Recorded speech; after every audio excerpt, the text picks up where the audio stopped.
Hey, welcome everybody back to our show of Yari and Alby Living Life in the City podcast. The other day we spoke about hashtags, frequency of posting, and apps.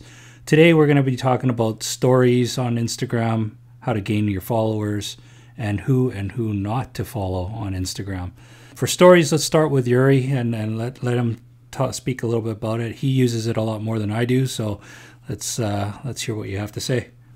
Okay, so Instagram stories, that feature of Instagram that just has a huge daily engagement. I think it's more than 500 million users use stories each and every day, which to me that is just a huge amount.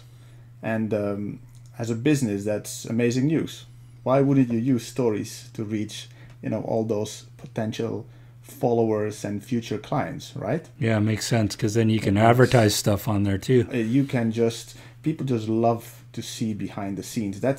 And whether you're a business or a personal brand, Instagram stories just gives you the chance to share content in a less formal way, to show what is happening behind the scenes, what life looks like day to day, and without too much editing and thinking about how to pose, the colors, compositions, that is the attraction of it, how it happens real time, more or less. And stories is like video and pictures, right? Or pictures, right? So, yes, both of them. Yeah, definitely. A combination of both is best.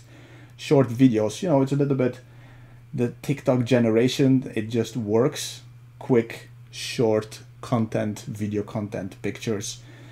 And that's why I think Instagram stories is amazing and something that most people could be or should be using. It can give you just a glimpse of the content that otherwise would not make it into your feed.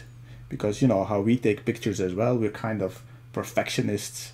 As we mentioned, we take a few pictures here and there, we decide on which one, we think about this and that. In stories, it's just like wham bam, and it can go on it. It doesn't have to be perfect. And there are also so many ways of engaging directly with your followers. I mean, you can hold a Q&A with ask me a question sticker, for example, or you can create polls, just gauge a little bit the opinion about your followers on any topic really. And you can do daily shout outs there to other accounts that you admire. There is just so much you can do with stories. And I actually think we can dedicate an entire episode on stories alone because there's so much to it. So yeah, I'm a big fan of stories, and I should actually use it more as well. So I think in our future, especially with this podcast, I'm definitely going to use it more for our podcast. I used it for challenges. So usually when I get challenged to take a photo, or you pick my favorite photo or whatever, then I list off a whole bunch of other followers that I'm challenging as well. And for me, that's super hard because I like I said before, I really do like the content of a lot of my followers, and some of them are just amazing. It's so hard to choose which one do I really want to challenge, right? But that's kind of what I use for my stories, and I've also used it as kind of joke ones where I'll be Scooby would be balance a whole can of Pringles or something like that on his nose, and which he can, but that's something where I wanted to share on the story and post it as well. I don't know. Like you said, it's great for advertising. Now, when you mentioned that kind of clicked something in my head. Whereas, if you're a musician, then you should be doing a song on there. Yeah. Or if you're a restaurant, why don't you do a promotion on there and say, hey, come in today, you guys get free, you get a free side dish or something like that, or a free 20% off or something. Why wouldn't you use that? Oh, definitely. Yeah. And then realtors, same thing. You have a showing of a home or something. Why wouldn't you put that on there? It's like you said, it's easy to do, and you put it on there. It kind of broadens the horizon of reaching out to people, and people just look at it. If they don't like it, they're just going to scan past it anyways, right?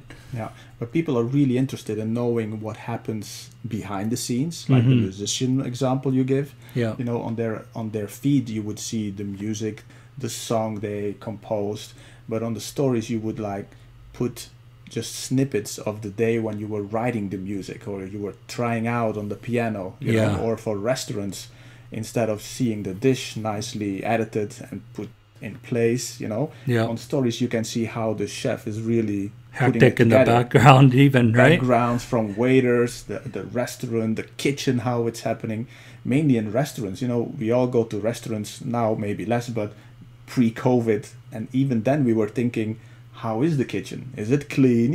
Things. Yeah. How do they put together their dishes? That's where you put that info, the info, where you just see it, you engage with it, you're kind of part of it, and that's the strength in stories. You get to see things that normally don't make it to the feed. That's right. And that's why it's so engaging as well. I think people appreciate, they see what the finished product looks like, right? But then they don't see the behind the scenes, how hard people worked to develop that finished product. Sometimes when I see that kind of is like, oh, that's kind of interesting, right? And then you hit a tap, you like it or whatever, right? But yeah, you're right, absolutely. I think if you have like background scenes of like the waiters running around or the chefs getting ready, it's not always roses and rainbows in the background, right? And it's a lot of hard work, and it's kind of neat to see that like a finished product in its development stages. It looks really nice, yeah. And same goes for what we do. They see the end result, the sunset, the shadow picture, the silhouettes. Mm-hmm. But I liked to put that on my stories. That one of my boys, they were holding a camera while they were filming me in action. How I was holding my camera, waiting for the light to hit pose. So that is just 15 seconds. It's very short. It goes quick, but it gives so much value. Yeah. And it shows another side of who we are as well, of the photographer behind the camera, or the chef behind the dish. You know?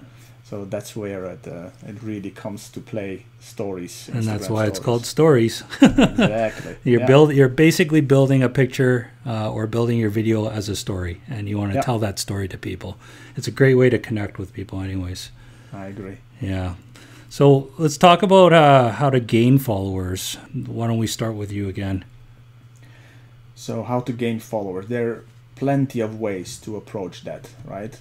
I thought of 3 tips that I can share quickly without going in too many details, but still give some value, and which worked well for me when I started out. As we mentioned in our previous episode, of course, it's the use of hashtags and use it to their full potential. That to me is a really important step to take when you start out. The second one, which I would mention, is to use your location tag. Many people choose not to do so, but I always tell them that you have to see it as look at it as an extra hashtag that you get to use.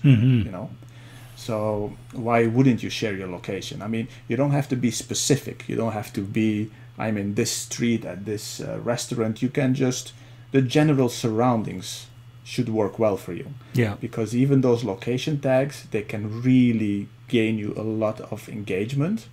Because even in the location tags, you will show up, you get likes, you get comments, and even follows. So That's right. Really works well. And I do understand people who say, no, I don't want to give away my location, because it could be a little bit freaky, But that's why I said you don't have to be, and if you feel that way, you don't have to be real specific. You can just put British Columbia, and then that's a huge place to be, But still it works and gives you engagement.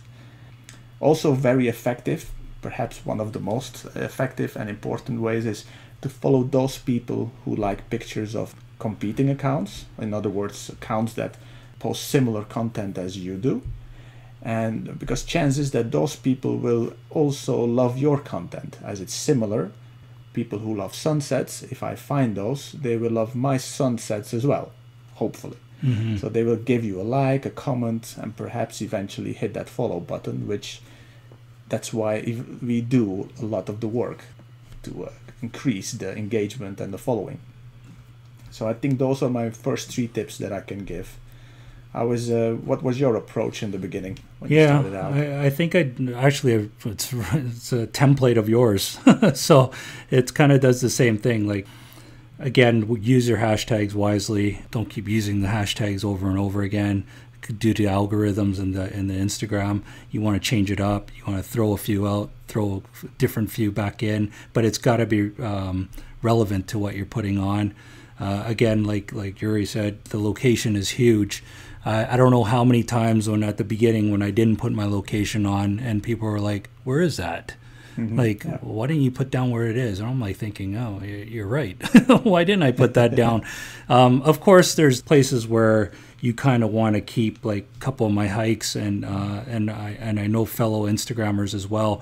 They don't post where that hike is because they just don't want the abundance of people showing up and ruining what they found. And I get it. So there's times where like I recently connected with somebody where I was like, hey, where are those falls? Like, I've seen that, but I don't know where it is. And then so I said, do you mind if I DM you? And she said, yeah, that's fine. And she did. And she goes, yeah, same thing. She kind of wants to keep it quiet because just don't want it to have a big flow of people there. Yeah, that could be a downside, of course. Yes, that's right. Location, yeah. But if you're trying to promote yourself as an artist, a realtor, or an influencer model, man, you got to be posting everything. Use everything to your advantage. And location, hashtags, you name it. Like use it. Like I can't speak enough of using those things. You have to. As for like you said, going into those hashtags, for me, there's tricks involved in that too. Like you definitely, like I love hiking, so I'm going to go into the hiking hashtags, and I'm going to go look at the people that are following those hashtags, and I'm going to like their photos. If I like their photos, of course I'll like them, and then I'll start following some of them. The key ones out there that I look for is like when you look at a photo on a hiking shot and everyone seems to like it, the ones that are commenting, those are like what I call kind of like the top-notch followers, because they're commenting on photos. So these guys are engaged. So those ones that are commenting on a picture, you may want to go and take a look at their photos and just say, they actually have some pretty good photos, comment on a couple of those and follow. And more often than not, they'll follow you back compared to the random ones that you go in and just say, oh, they like this photo, but then you go in there and you try to like their photo and follow them. Not all of them are going to follow you back, but the more engaging ones that are making comments, those are kind of the little tricks that you look for. And of course, when you find out that these people are engaging, they have good content, those are the top-notch Instagrammers. Exactly, the high-value followers that you want. Yes, yeah. So we're going to get into a little bit of who to follow and who not to follow. So this I'll start on this one. So this is kind of a little funny one for me, because sometimes you go in and you look at these people and you're kind of like, holy shit, like they got like 130,000 followers and they only follow like 1,000 people, or they follow like 5 people or 100 people. You definitely do not want to follow these people, unless of course you really want to care what they're doing and what they've got to share with everyone. Then go, by all means, follow them. But if you're trying to grow and develop and be like just out there in Instagram and just keep growing, I suggest that those are the ones you don't follow. That's my opinion anyways. Also, the ones that are, I don't know, that are dormant for a while. Like they maybe they liked one photo, but you don't know. You kind of follow them and then you don't hear from them for months on end or days on end. Those ghost are followers. Yeah, those are kind of ghost followers. And also when you first started, well, at least when I first started Instagram, I noticed when I started to follow things, all of a sudden I get all these bots coming in. And these bots were like fake accounts, selling shoes, selling purses, some porn people, and to this day, even once I get them, I block them right out. Of course, yeah, I do that as well. Yeah, and I get them right out, and then those are another ones that you gain absolutely no value following those people, because one, if some merchandising company tends to reach out to you, which a couple have reached out to me and more have reached out to Yuri, they do look at that stuff, and they do look at you, oh geez, you got like, you got 100,000 followers, but more of them are bots. And a lot of them, what I noticed too is some people might have accounts out there with a lot of followers, and then they don't have much, they don't have any following that they don't follow back, but then they don't get much engagement either. Like they could have like 20,000 followers, but yet they can't crack 500 likes. So that also tells me that they're either kind of cutting off from Instagram, or they bought their followers, or they got a whole bunch of bots on their followers.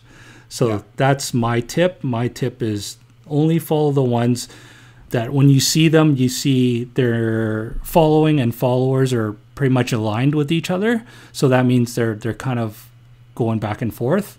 Or you can follow the ones that have low following, but they follow more. Or you can follow the ones that are a little bit higher that have, say, like, I don't know, 20,000 following, but then they have a few thousand that they're following. Those are okay too. The ones that my concerns are when they have like 50,000 or 30,000 following or 20,000 following, they only follow like 200 or 300. Yes, no, they don't follow back. They won't follow back 100%. So that's what I have to say. Yuri, do you have anything to add to that? Yeah, I agree fully with that, and I have always approached that the same way. I have to say, once you hit higher numbers, you have to change that approach a little bit. You know, once you hit 7,500, then those you are following, that you follow yourself, Instagram cuts it off at that point. You have to really change the approach to that. So things change a tiny little bit. Yeah. But of course, when you start out, it's a while before you hit that number. So you don't really have to think about that yet. That's something we can address again in the next episode.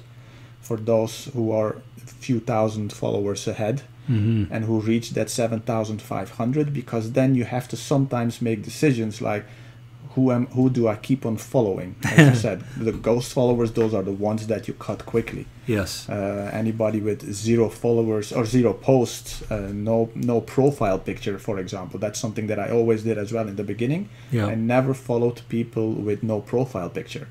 Although there are exceptions, because I have people with no profile picture which are really engaging and really active. But as a rule, no profile picture means there's not a lot of effort that was put into that account. So especially then when you hit that 7,500 number, you just start cutting those. Also, if you want to grow.